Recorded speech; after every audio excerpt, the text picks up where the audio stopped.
Еве што подготвивме за денешниот дневник. Најдобрите дипломци од техничките факултети го добија ласкавото признание инженерски прстен.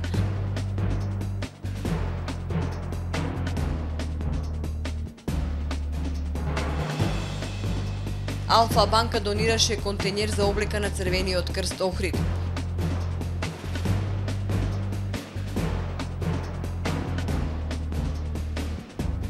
Битката за спас на охридската пастрмка доби ново поглавје.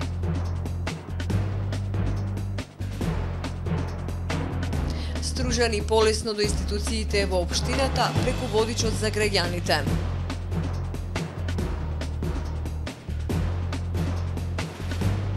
Британскиот ТВ канал објави репортажа за криминална група која киднапира имигранти во Македонија.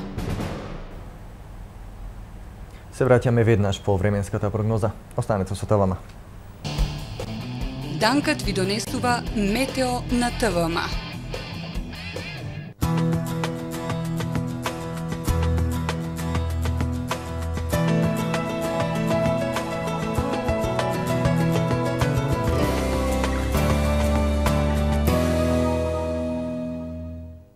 Денеска во Охрид имавме претежно сончево време со услови за слаби врнежи од дожд во попладневните часови. Максималната дневна температура се искачи до 26 степен. Дуваше и умерен ветар од североисточен правец. Во недела во поголем дел од Европа ќе продолжи сончевото и топло време. Нестабилноста која што ќе услови врнежи од дожд останува сконцентрирана во делови од Централна Европа, како и на југ од Балканскиот полуостров. Максималните дневни температури во главните европски градови ќе се движат од 16 степени во Осло до 32 степени во Рим и Мадрид. На Балканскиот полуостров ќе биде претежно сончево со локална облачност и топло. Во попладневните часови услови за локални врнежи од дожд ќе има на југ од полуостровот. Максималните температури ќе се движат од 23 до 31 степен. Во Македонија во недела предпладне ќе биде претежно сончево со локална облачност и топло. Попладне зголемување на облачноста, а во југозападните предели нестабилно со услови за локални врнежи од дожд и грмотевици. Минималната температура од 7 до 17 степени, додека максималната дневна од 22 до 32 степени. Во Скопје во недела предпладне ќе биде претежно сончево со локална облачност, попладне зголемување на облачноста. Минималната температура од 14 степени, а максималната дневна до 29 степен. Во Охрид во недела ќе биде умерена облачност со повремени сончеви периоди.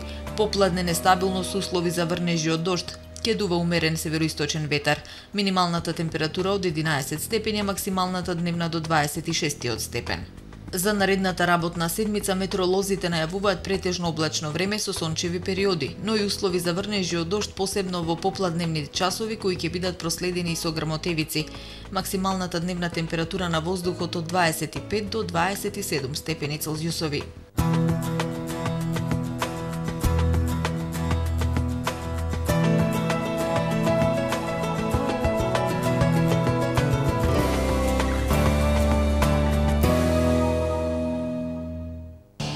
Гледавте метео во соработка со Данкат, село Мислешево, Струга.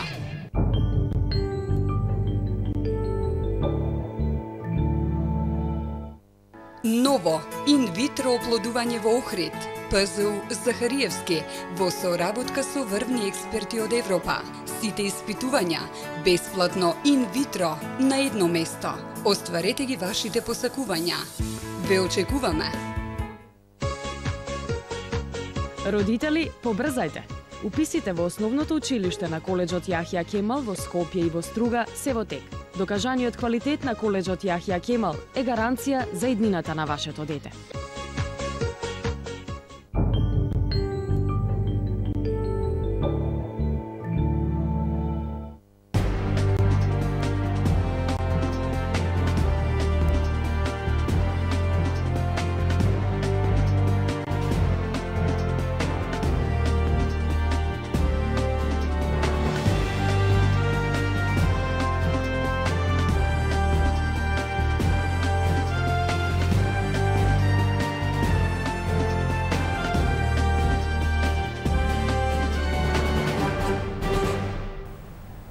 Добар ден, саботно издание на Дневникот на ТВМ. Најдобрите дипломирани студенти од техничките факултети го добија високото признание Инженерски прстен 2015. Годинава рекорден број од 19 млади талентирани инженери се закитија со ова ласкаво признание лично од председателот на државата Ѓорѓе Иванов. Председателот на студентите им порача да не се задоволуваат со безбедноста на базенот, туку храбро да запловат во океанот на инженерството. 19 млади дипломирани инженери од техничките факултети го добија ласкавото признание Инженерски прстен 2015-та. По 12-ти пат, традиционално на Плаочник, ова високо признание на најдобрите студенти им беше доделено од председателот на Република Македонија Ѓорѓе Иванов. Председателот во своето обраќање до студентите рече дека од нив очекува да се фрлат во динамичните води на технолошкиот напредок и да не се плашат од предизвиците. Немојте да се задоволувате со безбедноста на базентот или пријатноста на езерото. Наместо тоа, храбро запловете во океанот на инженерството, на технологијата и на науката. Езерото и базентот се претесни за луѓе како вас. Кога ќе запловите во океанот, вие се вклучувате во глобалната виртуелна трка на умови, иновации и технолошки решенија. Во таа глобална трка успеваат најпосветените, најработливите, најкреативните. А прво правило во секоја трка е дека никогаш не треба да се споредувате со понеуспешните од вас. Второ правило, секогаш надпреварувајте се со подобрите и учете од нив, од решенијата со кои постигнале успех, за да можете да ги достигнете и да ги престигнете. Уникатниот прстен според младите студенти е една убава инспирација да продолжат по патот по кој досега чекореле. Многу ми е драго што сум денес овде и што сум добитник на ова признание. За мен ова представува најнапред голема лична сатисфакција, а воедно и признание за еден навистина извореден успех.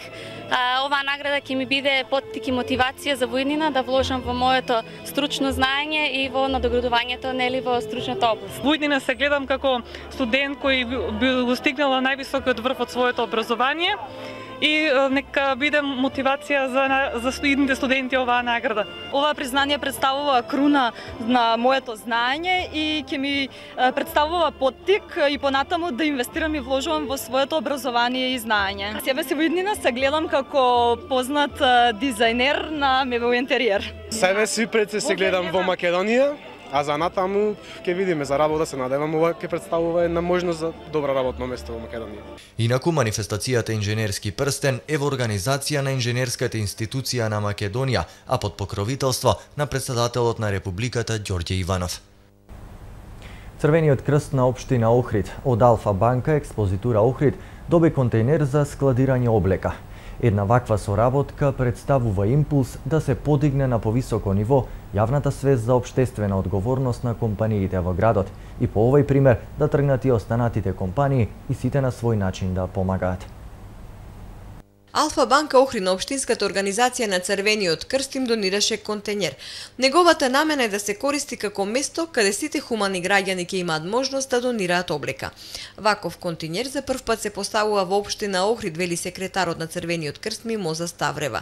Таа нагласи дека овој контејнер представува олеснителен начин како за граѓаните така и за Црвениот крст за прибирање и распоредување на донираната облека. Од 2009 година наваму, заедно со Алфа банка групацијата и конкретно со експозитурата на Алфа банка во Охрид имаме континуирана соработка по повод волонтерскиот ден на банката.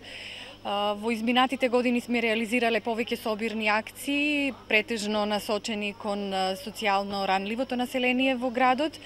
Меѓутоа, еве годинава, после неколку годишната заедничка соработка, сме срекни да го промовираме и контејнерот за донирање на облека, кој што денес се поставува пред просториите на Црвениот крст во Охрид и кој ќе служи за сите граѓани кои што имаат половна облека, обувки и слично, да можат во било кој дел од денот да ги доставуваат до нас.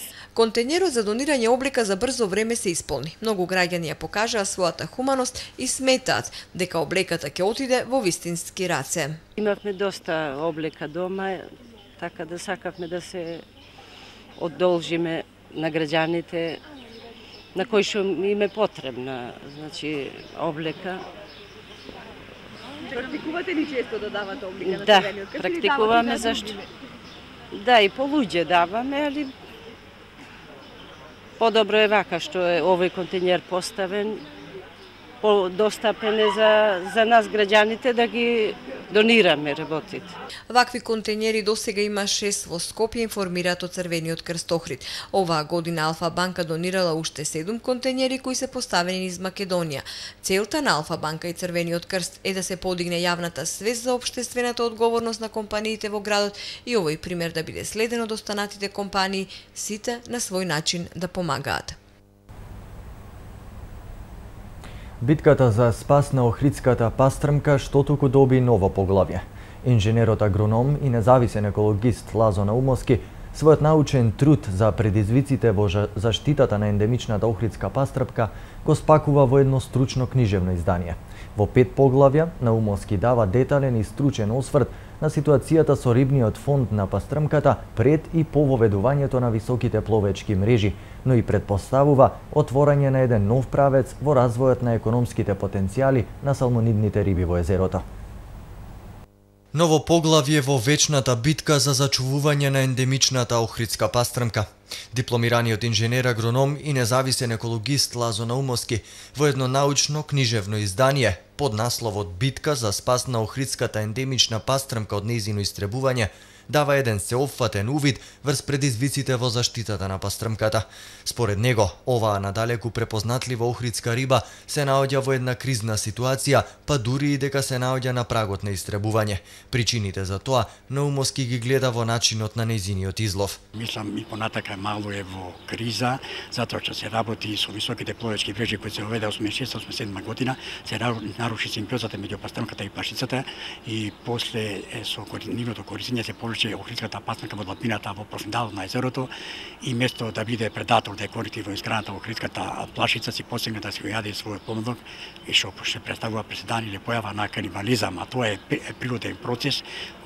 Охридската пастрмка мора да јаде помалите риби, зашто што има потреба од висококалорични протеини и белковини за стварање репродуктивни органи, односно икра, и сега се посегна да јаде својот поминок што представува голема еколошка катастрофа и голем, мислам, загуба за Охридската ендемична пастрмка. Наумовски вели дека книгата ќе биде достапна и за младите и за сите граѓани, а представува и една убава основа за почеток на прекугранична соработка со Албанија во насока на едуцирање на граѓаните и стабилизирање на рибниот фонд на пастрмката во Охридското езеро. Книга опфаќа неколку поглавја, 5. Мислам дека се работи за ситуацијата на рибниот фонд пред да се воведат високите мрежи, понатака ситуацијата на рибниот фонд со воведувањето на високите мрежи и така да кажам и борба против за спас на Охридската битка за спас на Охридската пастрмка и едно последно 5 поглавје кој јас го предлагам, отворање нов правец во развојот и искритувањето на економските потенцијали на салмонидните риби во Охридското езеро. Тоа мислам е многу предизвикува поголем интерес, поголемо прашање. Сакам Охридското езеро да биде матичњак за добивање на рибен помладок. Рецензент на книгата е доктор Орхидеја Тасевска од Хидробиолошкиот завод од Охрид. Според неа, книгата на Наумовски ќе остане како сведоштво за една искрена борба за спас на еден ендемичен вид од Охридското езеро. Промоцијата на ова стручно дело ја проследија екологисти, стручни лица и граѓани. Свика на 41-та седница на Советот на општина Охрид.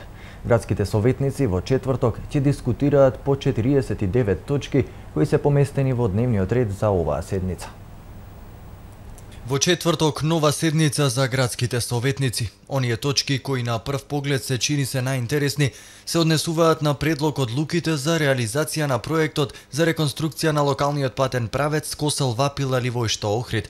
Потоа реализација на втората фаза од проектот за надградба со асфалт и проширување со банкини на локалниот пат за Велестово, како и проектот за употреба и одржување на локалниот пат во местноста Викана Кромидишта. Советниците ќе гласаат и за продолжување на работното време на угостителските објекти, како и организирање на летниот режим на сообраќај. Дел од дневниот ред на седницата е и предлог одлуката за општински линиски превоз на патници во општина Охрид, како и предлог одлуката за отстапување на користење на паркинг простор од општина Охрид на јавното претпријатие Билјанин извори. Инаку најголемиот дел од предлог одлуките по кои советниците ќе треба да се произнесат се однесуваат на теми од сферата на урбанизмот, односно станува збор за предлог одлуки за утврдување потреба од донесување урбанистичко-планска документација со цел вклопување на бесправно изградени објекти на повеќе локации, и тоа во централното градско подрачје, но и во околината на Охрид, односно во Лескоец, Елшани, Конјско, Велгошти, Пештани, Трпејца, Уровник, Велестова. Во останатиот дел од седницата од сферата на урбанизмот ќе се гласа и по однос на предлог одлуката за утврдување на нацрт детален урбанистички план за урбаната заедница 15, дел од Урбан блок 15.4 опфат 1 за периодот од 2013 до 2015, како и дополнување на програмата за работа во областа на располагањето со градежно земјиште во сопственост на Република Македонија. Стружани полесно до институциите во општината. Сите информации околу постапките и процедурите од секторите кои отворено работат со граѓаните на едно место, во водичот за граѓаните, чекор по чекор низ постапките во општината.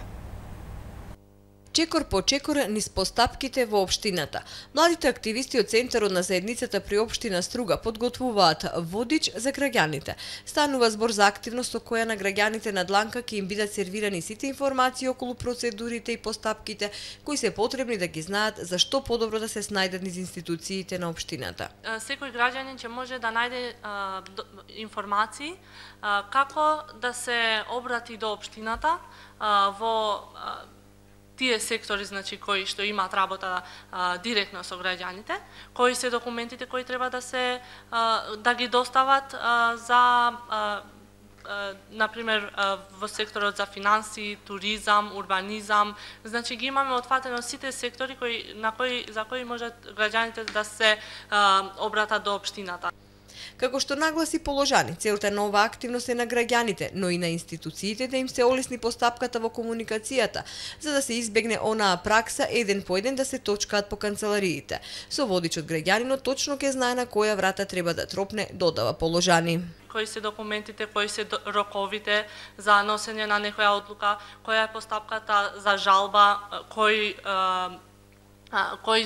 донесува одлука кога значи на втор степен и така натаму. Исто така кои се уплатниците и таксите кои треба тие да ги платат за различни процедури. Во водичот ќе бидат застапени кратки, но прецизни информации за граѓанинот. Исто така, како што информираат од Центарот на заедницата, водичот ќе биде испечатен на два јазици, македонски и албански, а ќе биде распределен до сите граѓани со цел за нивно пошироко информирање. Досега граѓаните информациите ги добиваа на шалтер во општинската зграда, но се создавале огромни гужви. Со водичот, тоа во иднина ќе се намали, сметат активистите од овој центар. Охрид домаќин на меѓународна конференција за климатски промени. Во понеделник во хотел Инекс Горица, министерот за животна средина и просторно планирање Нурхан Изаири, амбасадорот на Соединетите Американски држави во Македонија Джес Бейли и градоначалникот на Охрид Никола Бакрачевски ќе отворат втората меѓународна конференција за климатски промени, на која се очекува да присуствуваат повеќе од 100 представници на граѓански организации и општини од југоисточна Европа, САД и Холандија, како и официјални представници на УНЕСКО и дипломатски мисии во Македонија. Целта е да се охрабрат напорите за соработка во решавање на проблемите предизвикани од климатските промени, да се поттикне размена на најдобри практики и употребата на методологијата Зелена агенда како локализиран пристап за ефикасен одговор на климатските промени. Тридневната конференција е дел од проектот на УСАИД за општински стратегии за климатски промени, спроведуван од Милеу Контакт Македонија. По тој повод популарните шоумени Жарко Димитриевски и Бранко Њановски алијас Климе снимеа видео спот со која промовираат конференцијата и повикуваат едноставно дојте во Охрид.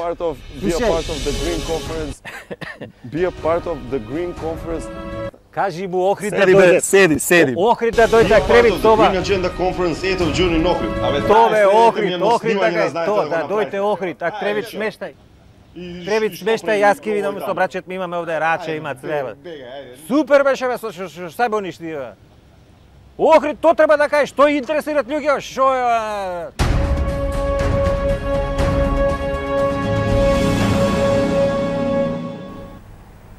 Британскиот ТВ канал 4 објави репортажа во која репортерката Рамита Навај известува за организирана криминална група која оперира во Македонија и која секојдневно киднапира мигранти и ги држи како заробеници.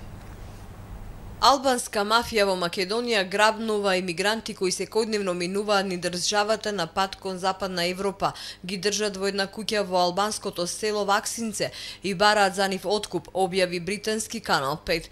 За британската телевизија репортажата во Македонија ја направила новинарката Рамита Наваи. Во репортажата се наведува дека организираната група ги качува имигрантите во товарни возила на граничниот премин на Македонија со Грција кај Гевгелија и се превезуваат во вагони без прозорци. Стотина имигранти секоја недела не пристигнуваат во Србија како што е планирано, бидејќи ги грабнува албанската мафија. Ги чекаат лица вооружени со стапови и ножеви и кога имигрантите изнемоштени ќе излезат од металните вагони, принудувани се да одат пеш 2 часа до малото село Ваксинце, населено со етнички албанци. Во ова село се наоѓа куќа во која се држат заробените имигранти. Во неколку мали соби има толку многу луѓе што не е можно да се дише, а кога спијат лежат едни преку други. Околу куќата 24 часа кружи парола со вооружени лица. На една видеоснимка се гледа како чуварите тепаат имигранти. Единствен излез им е да платат откуп од 500 до 1000 евра, пошто може пешки да се упатат кон Србија. На државјаните на Сирија им се наплаќа повеќе, бидејќи се сметаа за побогати, наведува британската репортерка. Од телевизијата наводно стапиле во контакт со македонската полиција и им укажале за сознанијата до кои дошле. Следува избор од вестите кои ги пренесоа светските новински агенции. Најмалку 11 лица загина, а 8 други се водат како исчезнати во земјотресот со интензитет од 6 степени според Рихтеровата скала што го погоди реонот на планината Кинабалу во малезискиот дел на островот Борнео. Земјотресот кој е еден од најсилните во регионот во последниве неколку децении погоди популарен туристички регион околу планината Кинабалу која е висока 4095 метри. Потресот предизвика неколку лавини поради што 137 планинари и туристи со часови останаа блокирани околу врвот на Кинабалу, кој е еден од највисоките во тој дел на Азија. Земјотресот бил на длабочина од 10 километри со епицентар на 54 километри од градот Кота Кинабалу, административен центар на малезиската сојузна држава Сабах. Една од двете експлозии при вчерашниот напад за време на предизборниот митинг на Курдската демократска партија на народите во градот Дијарбекир во југоисточна Турција била предизвикана од гасна боца околу која биле поставени сачмени лагери, јавија денеска турските медиуми. При нападот, извршен 2 дена пред утрешните парламентарни избори во Турција, загинаа 2 лица, а 130 беа ранети, меѓу кои 25 се наоѓаат во критична состојба. Турскиот председател Реджеп Тајип Ердоган оценил дека нападот представува провокација чија цел е поткопување на мирот во земјата, додека премиерот Ахмед Давутоглу рекол дека станува збор за саботажа и провокација. Досега никој не презеде одговорност за двете експлозии. Папата Францис ги повика муслиманите, православните и католиците во Босна и Херцеговина да ги стават длабоките рани зад себе во нивното минато и заедно да работат за мирна иднина. Тој денеска пристигна во Сараево на еднодневна поседа за да го охрабри помирувањето што следеше по војната од 1992 до 1995 година. Папата беше пречекан од илјадници босанци кои беа наредени на патот каде ја минуваше рутата со неговиот автомобил по пристигнувањето на аеродромот. Во говорот до членото председателство во Босна, Францис ги повика босанците да продолжат да работат за мир и соживот преку трпеллив диалог. Ова ќе овозможи различни гласови да се обединат во создавање на мелодија на возвишена благодарност и убавина, наместо на фанатичен плач на омраза, рече тој. Францис потоа се упати кон Олимпискиот стадион во Сараево на отворена миса во присуство на околу 65.000 луѓе, повеќето од нив католици. Националната дирекција за борба против корупцијата на Романија побара отворање кривична постапка против премиерот Виктор Понта, кој е осомничен за корупција, даночно затајување, перење пари и фалсификат. Истовремено председателот на државата Клаус Јоханис побарал оставка од премиерот. Сомневањата за корупција на премиерот ја ставаат земјата во невозможна ситуација, изјавил Јоханис по неговиот разговор со премиерот. Понта пак изјавил дека сите обвинувања и сомнежи се неоправдани и дека нема да поднесе оставка. Националната антикорупцијска полициска дирекција соопшти дека Понта покрај другото осомничен е и дека добил 63.000 евра од адвокатска компанија за фиктивна правна услуга во периодот меѓу 2007-2008 година. Парите премиерот, како што наведуваат од дирекцијата, ги искористил за да си купи 2 луксузни стана во Букурешт. Порака за присуство на бомба денеска е откриена во тоалетот на патничкиот авион на турскиот национален авиопревозник Turkish Airlines, што требало да полета од Истанбул за Њујорк. Ливчето било откриено откако сите патници се качиле во авионот на превозникот и се извршувале последните проверки пред полетувањето на Боингот 777 со 283 патници од меѓународниот аеродром Ататурк. Сите патници биле принудени да се симнат од авионот. Тој бил претресен на безбедно место на аеродромот, каде полициски екипи почнале да го претресуваат за присуство на бомба, посочува агенцијата Доган. Ова е последниот од серијата инциденти со вакви бомбашки закани во авиони на Turkish Airlines во последните неколку месеци. Ова е се во првиот дневник на ТВМ. Пријатно!